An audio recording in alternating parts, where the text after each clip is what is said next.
Sem mais delongas, o texto de hoje, o texto de todos os One Feeling e o texto do Ministério Somos Um para o ano, para a sua existência e para referência do que ele faz com o Ministério de Adolescentes da Igreja, está em Efésios, capítulo 4, a partir do versículo 1 até o versículo 6. Eu vou te dar um tempo para você abrir aí. Efésios, capítulo 4, a partir do verso 1 até o verso 6. Abre aí na sua Bíblia.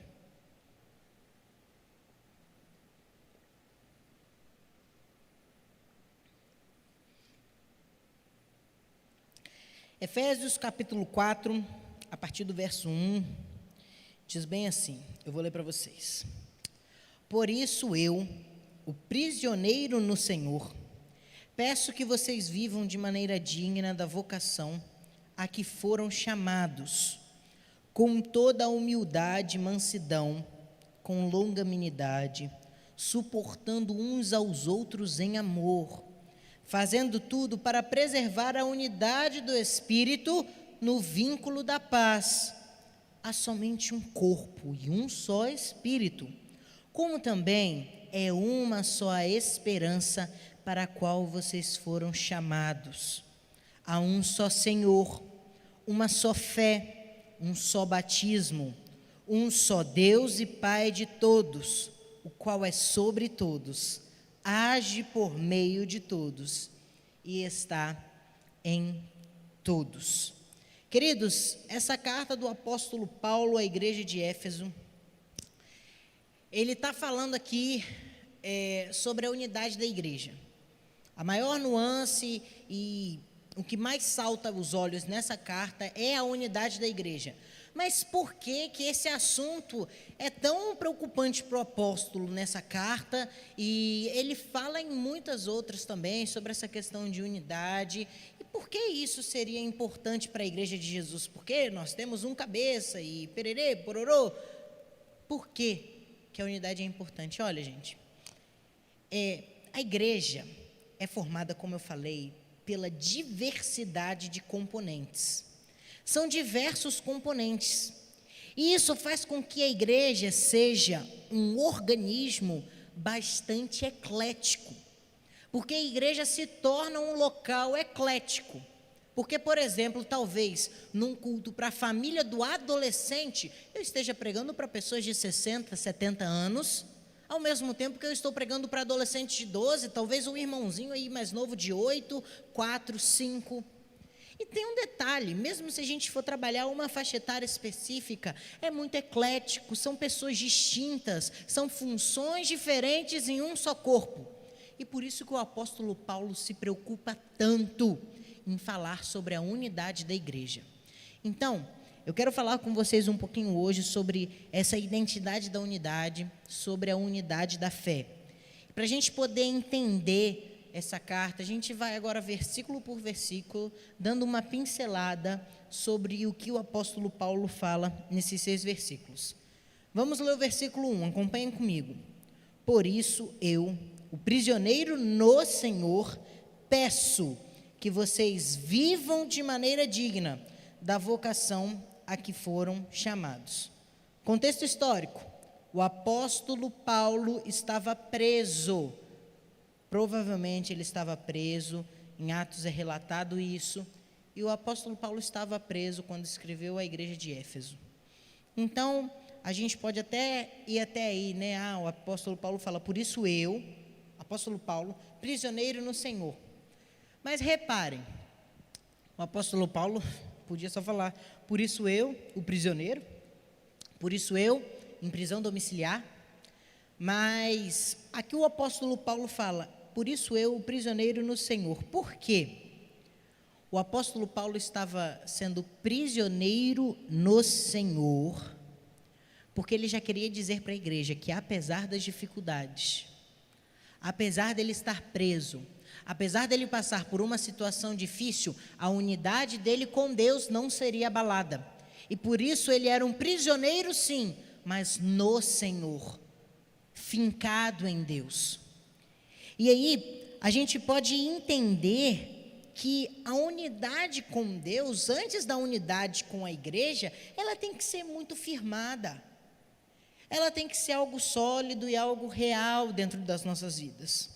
E o apóstolo Paulo continua, e essa palavra aqui, por isso eu, o prisioneiro no Senhor, peço.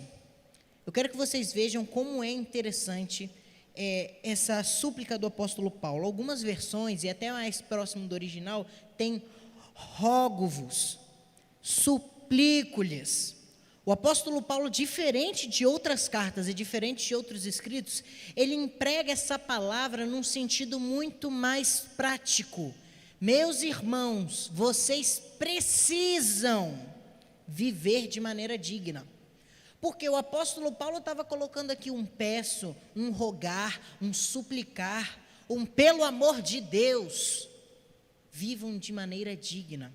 Porque era necessário que esses irmãos que estão nessa unidade de Cristo vivam de maneira digna.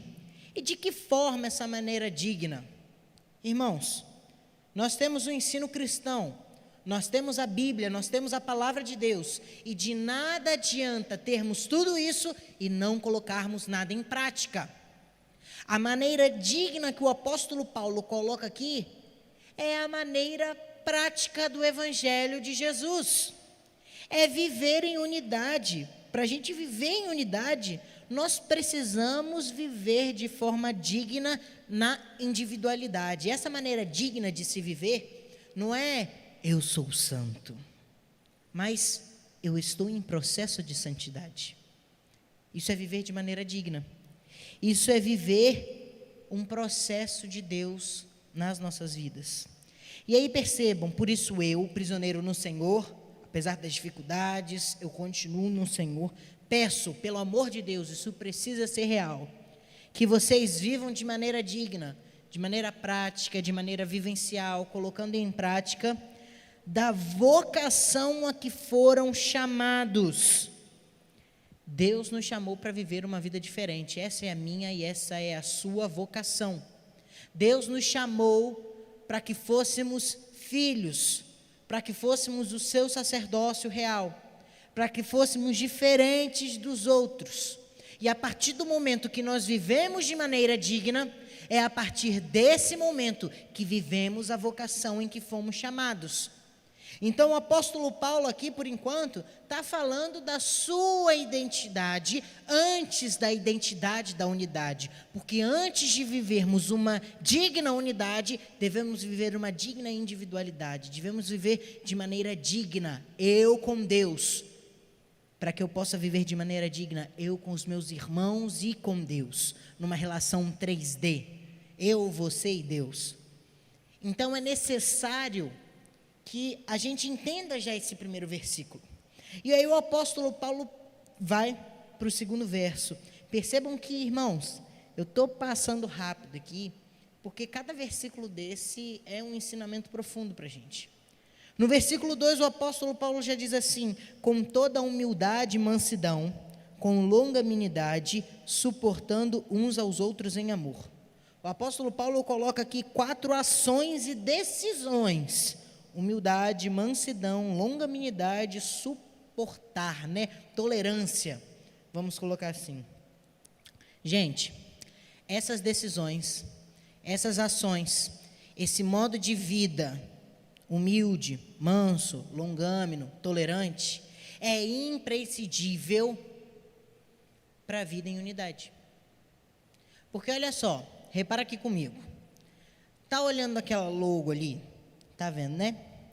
Se você não for humilde, manso, longâmino, tolerante, você não fica ligado, você não fica conectado, porque você, irmão, vai viver em atrito. É por isso que é necessário essas ações e essas decisões para vivermos essa unidade, para sermos um. E uma coisa que eu acho interessante dessas 4 ações é esse suportando uns aos outros em amor. Porque, gente, o que falta nesse mundo é o amor. Convenhamos. Eu acho que é o que mais falta para todas as pessoas, é o amor uns pelos outros, não importando quem a pessoa é para você. Teve um dia desses aí que uma adolescente falou assim para mim: ai, eu não quero ir porque fulana vai. Falei, como assim, menina? Fulana vai? Ela falou assim, é porque meu santo não bateu com fulana. Falei, como é que é, seu santo não bateu com fulana? Que história é essa de seu santo não bateu? Gente, isso não existe, pelo amor de Deus. As pessoas, qualquer um, você, eu, principalmente eu, sou muito difícil de lidar. Você também. Não tem essa história de o santo não bateu. Devemos suportar uns aos outros em amor. E não é assim, fulano está lá, eu tocar, beleza, aí eu consigo suportar. Não, é na prática, é na vivência. Isso é suportar uns aos outros em amor. E para vivermos em unidade, é necessário termos essas decisões, porque isso não são sentimentos. Isso não é algo que, acordei com vontade de ser paciente hoje. Acordei com vontade de amar Deus e o mundo. Não. Eu decido. Tem dias que eu vou acordar mais propenso a ficar calmo, porque minha noite foi tranquila, porque o dia está tranquilo, porque o dia anterior foi tranquilo. Mas tem dias que vai estar, assim, de morrer. E eu vou continuar paciente, vou continuar manso, vou continuar amando. Vai ser mais difícil? Vai. Mas isso é imprescindível para que a gente possa viver de maneira digna. É o fruto do Espírito, não são as obras da carne, é o fruto do Espírito. Mas vamos avançar para a gente não ficar preso e a gente vai chegar até o final desse versículo. Vamos ver o versículo 3 aqui, olha só. Fazendo tudo para preservar a unidade do Espírito no vínculo da paz. Qual é o significado de unidade? Qualidade ou estado de ser um, ou único.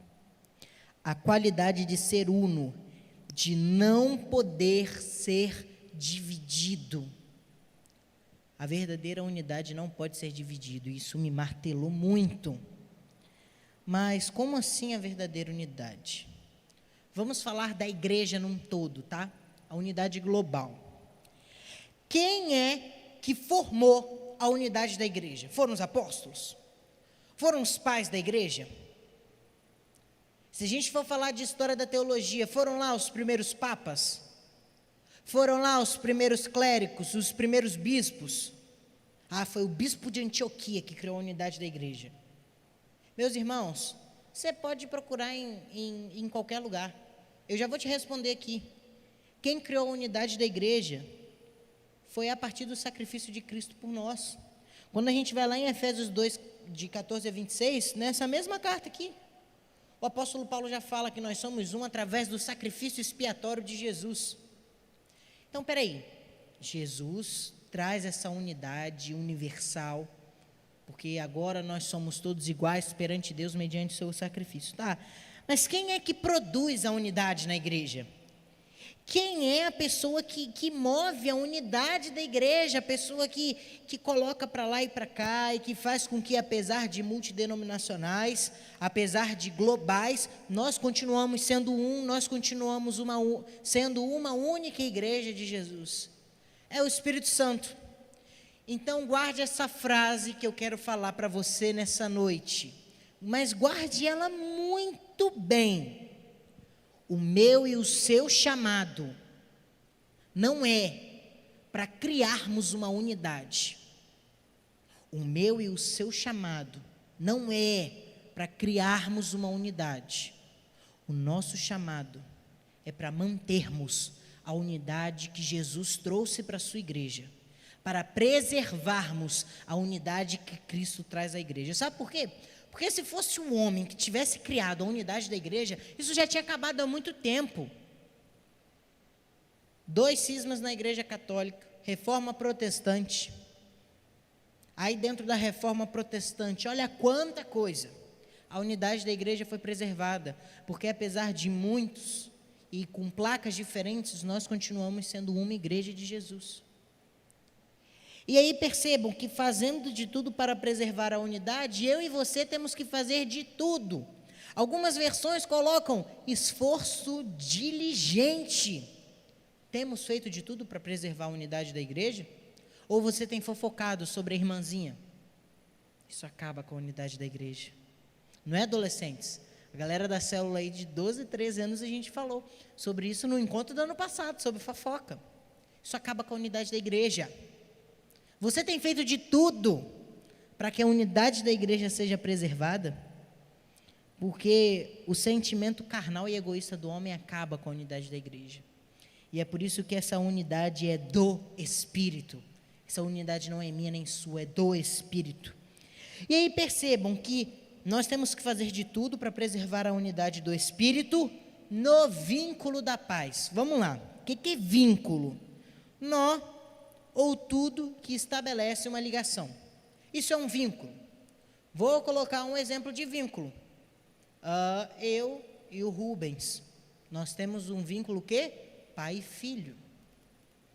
Eu e a Sofia, nós temos um vínculo que? Namorado e namorada. Ou seja, um vínculo é algo que liga duas coisas, é algo que liga duas pessoas, é algo que liga um corpo, é algo que liga uma nação. E, gente, como igreja multifacetada, como igreja diversificada, como igreja eclética, como igreja multiforme, nós temos que diminuir as nossas diferenças e aumentar os nossos vínculos. Nós temos que colocar para baixo aquilo que nos difere e temos que colocar à vista aquilo que nos deixa próximo, aquilo que nos deixa ligados. E é por isso que é muito importante estarmos vinculados, sermos um. E eu acho que assim, se a gente não entender esses vínculos, nós não vamos conseguir ser um. E aí, a partir daqui, percebam o apóstolo Paulo usado por Deus. Até aqui, ele falou sobre a sua função individual para sermos um. Você deve viver de maneira digna da vocação que você foi chamado. Tem que ter humildade, mansidão, longanimidade, suportar um ao outro, fazer de tudo para preservar a unidade do Espírito no vínculo da paz. Meus irmãos, isso aí cada um tem que fazer a sua parte, não depende do pastor Edson, não depende do pastor Tiago, não depende de mim, não depende do Marcelo, não depende do David, não depende de nenhum dos líderes maiores da nossa igreja. Depende de cada um de nós, como membros desse corpo. E é a partir daí que vemos o que nos une. Porque eu e o pastor Edson somos muito diferentes. O pastor Edson é um poço de ternura. E eu sou quase uma tempestade. Mas nós temos um vínculo para sermos um, para estarmos no mesmo corpo. E são esses vínculos que o apóstolo Paulo começa a trabalhar. Acompanhe comigo o versículo 4. Há somente um corpo e um só espírito, como também é uma só esperança, para a qual vocês foram chamados. Há somente um corpo. Há somente um corpo. Gabriel, mas eu sou da Assembleia de Deus. Gabriel, eu sou da Tocha Labareda Flamejante. Gabriel, eu sou da tradicional saia longa. Meus irmãos, nós somos um só corpo. Eu não estou aqui menosprezando qualquer denominação. Eu não estou aqui colocando ninguém como menor ou maior, porque não existe isso. Nós todos somos um só corpo. E, apesar de sermos vocacionados diferentes, levados a ministérios diferentes, gente, o Jonathan, onde que eu ia tocar violão desse jeito? Pelo amor de Deus, eu já fiz aula de violão, não consigo. Isso não é para mim, porque eu faço parte de um corpo diferente. Mas, Jonathan, você quer pregar? Você se sente à vontade? Não, somos diferentes, mas somos do mesmo corpo, porque Cristo nos une, Cristo é a cabeça desse corpo. Esse é o primeiro vínculo que o apóstolo Paulo já começa a colocar. Somos um só corpo. Em Romanos 12:5 vai falar sobre isso. Eu não quero me aprofundar em um vínculo específico, mas eu estou colocando aqui para vocês que, olha, esse é o primeiro vínculo. Um corpo ligado por Jesus como cabeça, como centro. Temos o segundo vínculo, um só Espírito. A igreja. Isso é maravilhoso. A igreja tem sua vida dinamizada pelo Espírito Santo de Deus. A igreja, esse corpo, tem a sua vida dinamizada pelo Espírito Santo. E por isso há um só Espírito nesse corpo. Por isso há só um Espírito me movendo. E movendo você ao mesmo tempo. E apesar de estarmos distantes, esse Espírito onipresente consegue nos mover e consegue nos levar a uma direção dada por Deus, onde chegamos juntos, onde o nosso alvo sendo, como em Filipenses diz, onde o nosso alvo sendo o céu, onde sendo essa corrida celestial, nós vamos juntos guiados pelo Espírito Santo, porque temos um só Espírito guiando a igreja de Jesus. E esse Espírito nos guia de acordo com a vontade de Deus. E ele também continua dizendo assim, olha, como também é uma só a esperança para a qual vocês foram chamados. Independente das multipessoas que nós temos na igreja, independente da pluralidade de irmãos, da pluralidade desse movimento global, porque a gente vê um culto aqui na nossa igreja, grande é o Senhor e muito. E você vai num culto na África, irmão, e eu tive essa experiência maravilhosa, meu Deus, o que é aquilo? E olha, comunidades tão diferentes que pertencem a um só corpo, beleza, elas são um só corpo, elas têm um só Espírito movendo, e elas também têm uma só esperança. E que esperança é essa que nós, como igreja, temos? A esperança que a minha e a sua fé é baseada. É essa esperança que o apóstolo Paulo está falando aqui. A esperança de que, no passado, Jesus morreu numa cruz. Essa esperança é viva. Ele morreu numa cruz e ele ressuscitou ao terceiro dia. Glória a Deus por isso. Essa é a nossa esperança e essa é a nossa fé. A partir dessa ressurreição e desse sacrifício expiatório de Jesus, nós temos a esperança de que no presente, Jesus está nos perdoando. Jesus está conosco hoje. E a partir disso, nós temos a esperança futura de que Jesus irá redimir a sua igreja, irá arrebatar o seu povo e iremos morar com ele nas mansões celestiais. Essa é a nossa esperança, que move a igreja do Brasil, a igreja da África, a igreja asiática, a igreja da Oceania, da Europa. Meus irmãos, essa é a nossa esperança. Esperança pela qual fomos chamados para anunciar. Porque não adianta de nada nós, como igreja, termos essa esperança e ficarmos sentados. Essa é a esperança pela qual vocês foram chamados. Essa é a esperança para a qual vocês foram chamados. Você, eu, nós, igreja, somos chamados a propagar essa esperança. E aí, o apóstolo Paulo continua. Quando ele diz que há uma só esperança para a qual vocês foram chamados, ele fala, lá no versículo 5, há um só Senhor. Esse é outro vínculo que nós temos, porque só há um comando, uma voz de comando. Há só uma voz que diz norte, há uma só voz que diga sul, e esse Senhor é o cabeça da igreja.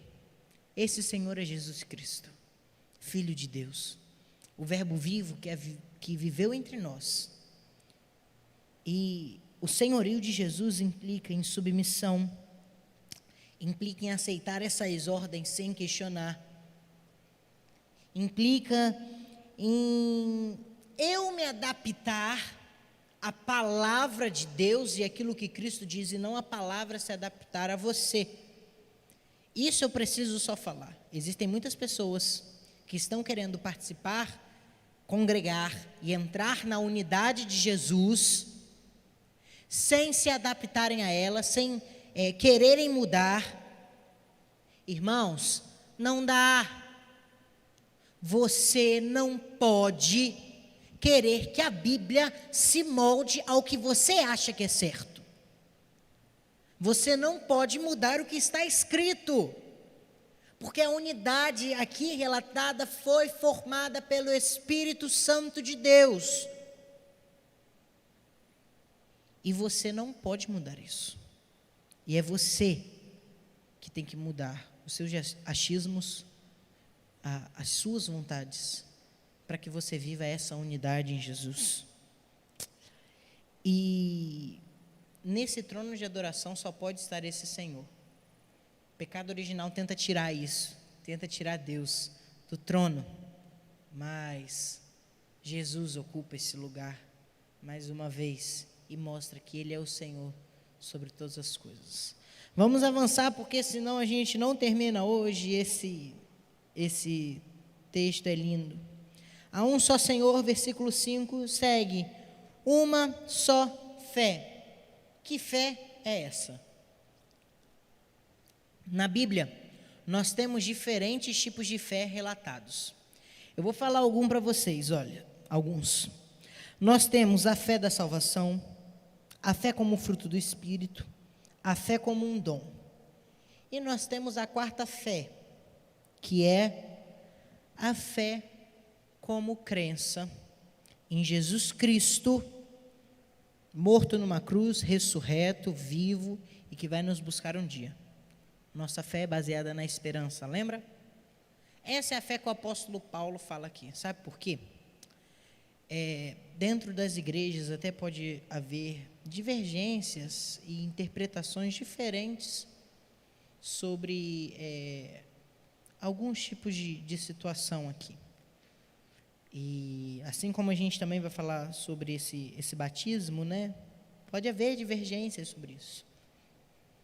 Mas a fé em Jesus Cristo como Senhor e Salvador, que Ele morre, ressuscita e um dia retornará, essa fé não tem que ter uma divergência. Essa é a fé que nos une.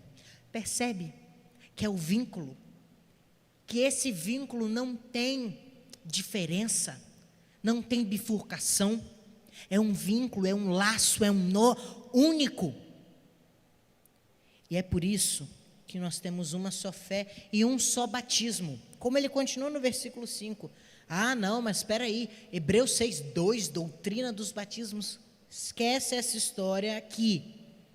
O apóstolo Paulo aqui está falando do nosso batismo de arrependimento como profissão de fé, que atrás tem um batistério. E que saudade, né? Daquela festa que a gente fazia com a célula. Em nome de Jesus, a gente vai voltar a ter isso. E esse batismo como profissão de fé e como sinal de arrependimento não é um passo da caminhada cristã no meio dela, mas é o início. Então, olha só, a minha palavra também é para você adolescente, tá? Que ainda não se batizou. A gente vai conversar sobre isso, eu não quero me aprofundar muito agora, mas se você ainda não se batizou, o início da sua caminhada cristã começa com o batismo. Você aceitou Jesus como Senhor e Salvador da sua vida, você tem Jesus como a sua referência, se arrepende da sua velha vida e gostaria de uma vida nova com Jesus, é a hora de se batizar. Não vem com essa de que estou me preparando. É nesse momento que a gente se batiza, tá bom? A gente vai conversar um pouquinho mais sobre isso, mas é sobre esse batismo que o apóstolo Paulo aqui está colocando, e que inclusive no primeiro século e ali no início, como isso foi importante para a igreja. O batismo era algo assim, importantíssimo, e que hoje algumas pessoas estão perdendo essa referência, mas nós não, nós continuamos trazendo o batismo como uma grande referência, um marco para a sua vida. E no último versículo, coloca aqui: um só Deus e Pai de todos, o qual é sobre todos, age por meio de todos e está em todos. Um só Deus e Pai de todos. Deus é Pai. Deus é Pai. A relação paterna de Deus com filhos que antes eram órfãos tem um significado muito forte para mim. A família é o projeto de Deus. Eu vou confessar para vocês, o meu maior sonho é ser pai. Eu já falei isso para algumas pessoas. Porque eu acho que a relação do pai com o filho, da mãe com o filho, é uma relação de cuidado. É uma relação de crescimento, de caminhada. E Deus, como o Pai, Ele é um Pai muito bondoso, muito amoroso. E é um Pai que chora, é um Pai que sorri, e é um Pai que cuida. E Ele é o Pai dessa igreja. Ele é o Pai de vários filhos. E Ele é o Pai que está com as mãos estendidas nessa noite para mim e para você como filhos amados. E é esse Pai que nos adota como órfãos e nos traz para a sua família, a igreja dos seus, né? 1 Pedro 2,9 lá, sacerdócio real, geração eleita. Nós somos esses filhos amados escolhidos para propagar. Sabe, quando eu leio esse texto, meu Deus, nós somos filhos do Senhor. E isso é algo assim, grande. Eu estou finalizando aqui agora, e essa última frase que o apóstolo Paulo começa aqui, mexe comigo. Esse Deus e Pai de todos, é sobre todos, e age por meio de todos. Esse Deus é sobre todos. Esse Deus é soberano sobre mim, sobre você. Ele é um Deus transcendente, porque Ele é um Deus que tem soberania, e é um Deus que nunca muda. Ele é um Deus que tem poder, e que tem a relação com a sua prole, com os seus filhos. Ele é um Deus criador que tem relação com a sua criação. Ele é um Deus que tem o domínio. E o fato de Deus ter o poder e ser sobre todos e nunca mudar o torna transcendente. Mas o fato dele agir por meio de todos o torna imanente. Porque o Criador tem um relacionamento com a sua criação. O pai tem relacionamento com o seu filho. E é maravilhoso ver que Deus, como o profeta Jeremias diz, nos molda como vasos de barro. Esse oleiro, e ali na roda do oleiro o vaso se desfaz, porque a gente se desfaz mesmo, a gente vive fazendo isso. E o oleiro, com toda a paciência, refaz o barro, refaz o vaso. E vai agindo por meio de todos nós. E por último, Ele está em todos. Sabe? Deus está em todos.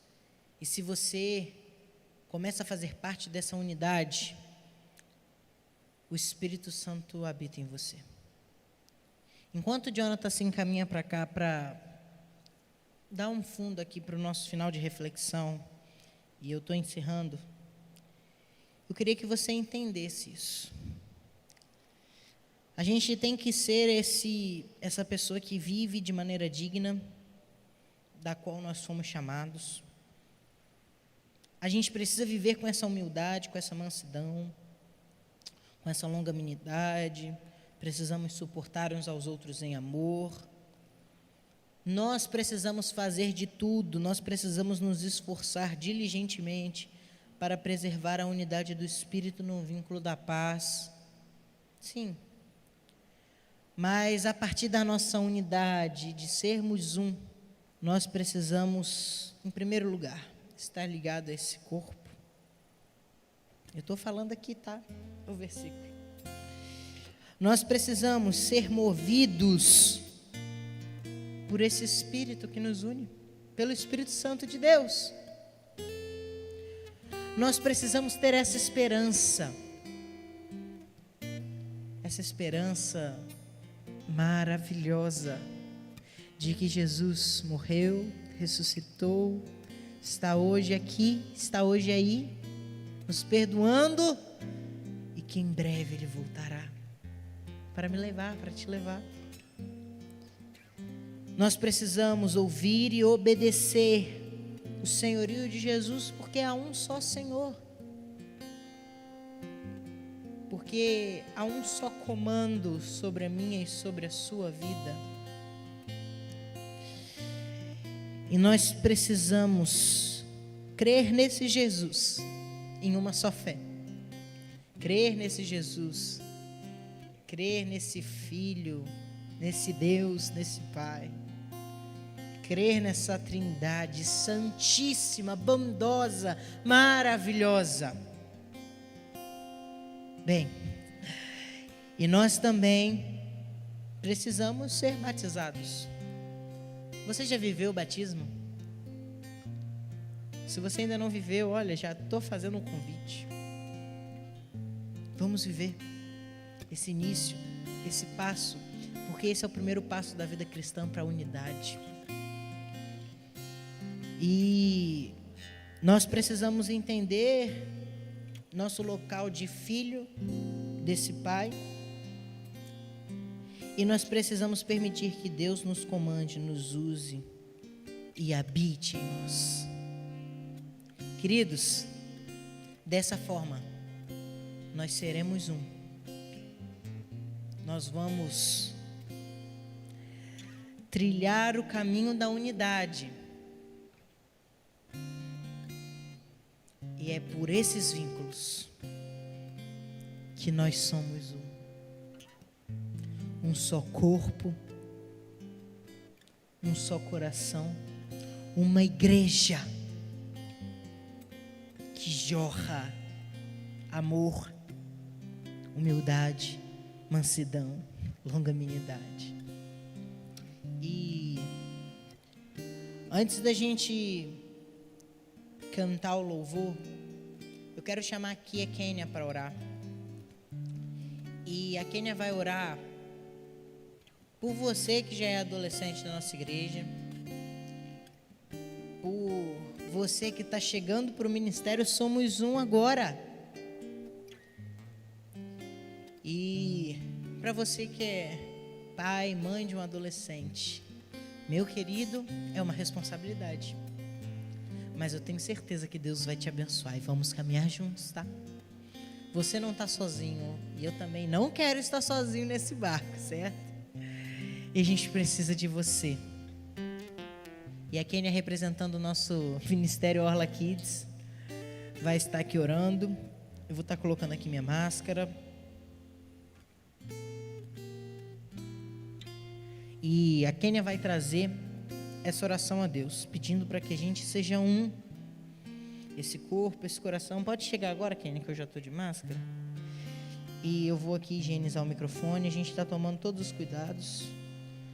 Só está aqui eu, Kênia, Aninha e Laila nessa equipe técnica, a Stephanie e o Jonathan. Então a gente está tomando todos os cuidados.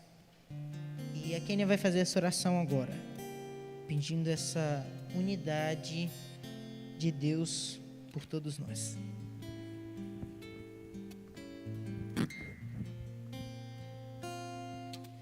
Vamos orar? Senhor, Pai querido, muito obrigado, Senhor, por este momento. Muito obrigado, Senhor, porque o Senhor falou aos nossos corações nesta noite. Muito obrigado, Senhor, pela vida do Gabriel, que tem sido um instrumento, Senhor, nas Tuas mãos, Senhor. Ó, Senhor, que o Senhor possa continuar abençoando, Senhor, esse ministério com adolescentes da nossa igreja, Senhor. somos um, ó Pai. Que realmente, Senhor, os nossos adolescentes, ó Pai, possam ter, Senhor, isto em seus corações. Que eles possam, Senhor, sempre caminhar em unidade, Senhor, caminhar, Senhor, um segurando o outro, Senhor. Quando um cair, o outro levanta, Senhor. Que possam ser amigos, que possam ajudar-se, Senhor, nesta caminhada, Senhor. Que sabemos que passamos por muitas aflições, como este momento, Senhor, que temos vivido, de muitas aflições, de medos, de tantas dúvidas, ó Pai. Mas sabemos que quando vivemos em unidade, vivemos com esse sentimento de que somos um, nós podemos confiar em Ti, confiar no Teu corpo, confiar na Tua igreja, que não estaremos sozinhos, porque o Teu Santo Espírito estará conosco, Senhor, através dos nossos irmãos também em Cristo. Que o Senhor possa abençoar, Senhor, a vida de cada adolescente, Senhor. Nós colocamos, ó Pai, essas vidas tão preciosas, ó Pai, no Teu altar, Senhor. Muito obrigado pela passagem deles, ó Pai, pelo Orla Kids, ó Pai. Foram crianças abençoadas por Ti, Senhor. Foram crianças que nos ensinaram muito do Teu reino, ó Pai. Que eles possam continuar, Senhor, vivendo o Teu reino também neste novo ministério na vida deles, que é o ministério com adolescentes, ó Pai.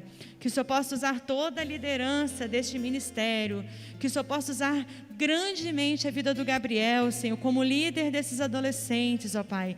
Que o Senhor possa derramar unção dobrada sobre a vida do Teu filho, Senhor. Que ele possa, Senhor, continuar tendo força, continuar tendo a fé que ele tem em Ti, Senhor. E principalmente, que ele possa liderar com amor, como Ele tem liderado, Senhor. Abençoe a sua vida, a sua família, os seus sonhos, que o Senhor possa estar sempre com Ele, Senhor, dando, Senhor, tudo que Ele precisa, Senhor. Essa é a nossa oração com o nosso coração grato a Ti nesta noite. Em nome de Jesus. Amém.